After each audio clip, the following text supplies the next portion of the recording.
네, 코로나19 신규 확진 환자는 나흘째 100명대를 유지하고 있지만 콜센터에서 무더기 감염이 일어나는 등 집단 감염 사례가 끊이지 않고 있습니다. 네, 정부는 이번 추석 연휴를 특별 방역 기간으로 정하고 전국에 거리 두기 2단계 적용을 검토하고 있는데요. 박진영의 출근길 인터뷰 오늘은 신상엽 KMI 한국의학연구소 학술위원장을 만나 코로나19 현 상황에 대해 짚어보고 관련 대책을 들어본다고 합니다. 현장에 나가 있는 박진영 기자 나와주시죠.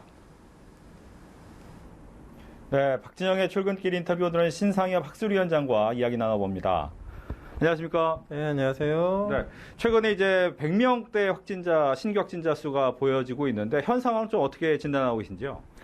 예, 8월 중순부터 이제 수도권 지역 코로나19 유행이 확산하면서 이제 방역 당국의 노력만으로는 이제 유행을 완화하기가 어려워져서 8월 19일부터 이제 수도권에 이제 강화된 사회적 거리두기 2단계 그리고 이제 8월 30일부터는 이제 2.5단계의 이제 그런 사회적 거리두기가 강화돼서 유지가 되고 있습니다.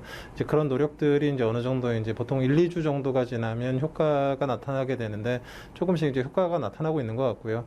이제 조금 더 노력해서 이제 열심히 한다 그러면 이제 수도권 유행이 어느 정도 완화가 될 수 있을 걸로 기대를 하고 있습니다.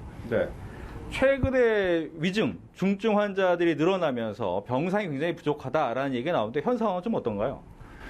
현재 위중, 중증 환자들은 이제 그 확진자의 규모와 그다음에 이제 고령과 기저질환자 같은 이제 어르신들이 얼만큼 많이 이제 확진자들 중에 있느냐가 이제 영향을 미치게 되는데요. 과거에 이제 그 뭐 신천지 대구 유행이나 클럽발 유행 때는 이제 고령층의 확진자들이 좀 적었는데 지금 같은 경우는 이제 그 수도권 지역의 경우 뭐 최소한 30% 이상 좀 사랑제일교회나 이제 광화문 도심 집회 같은 경우는 40% 이상이 60세 이상 어르신들이기 때문에 유행의 규모를 최대한 빨리 줄이고 또 그런 분들이 적절하게 치료를 받을 수 있는 병상들을 빨리 확충을 해야지만 이제 그런 원활하게 치료가 가능할 것 같은 그런 상황이라고 봅니다. 네.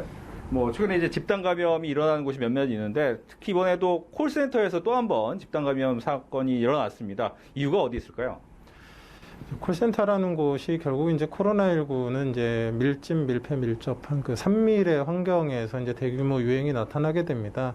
근데 그런 환경에서 이제 첫 환자의 진단이 늦어지고 그 방역 조치들이 좀 미흡한 부분들이 있었을 때 이제 결국 이렇게 대규모 유행이 나타나게 되는데요.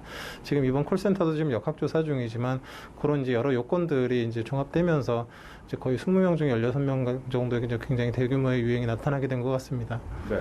끝으로 이제 추석 때 뭐 정부에서는 조금은 거리두기를 좀 강화해야 된다라는 얘기를 하고 있는데 어떻게 추석을 보내야 이 유행을 좀 막을 수가 있을까요?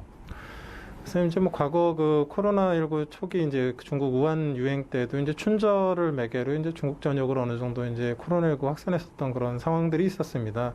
그래서 이제 정부에서도 이제 그런 부분들을 좀 우려하고 있는 부분들이 있는데 사실 이제 그 명절 때 제일 중요한 거는 결국 사람들이 많이 모이는 그런 상황들에서 이제 그 사회적 거리두기에 이제 그런 그 개인 방역 수칙들을 잘 지키는 거거든요. 그래서 터미널이나 이런 곳들, 또 휴게소 이런 사람들이 많이 있는 곳들에서 이제 각별히 좀 유의를 하셔야 될 것 같습니다. 네.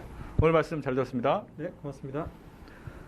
지금까지 박진영의 출근길 인터뷰였습니다.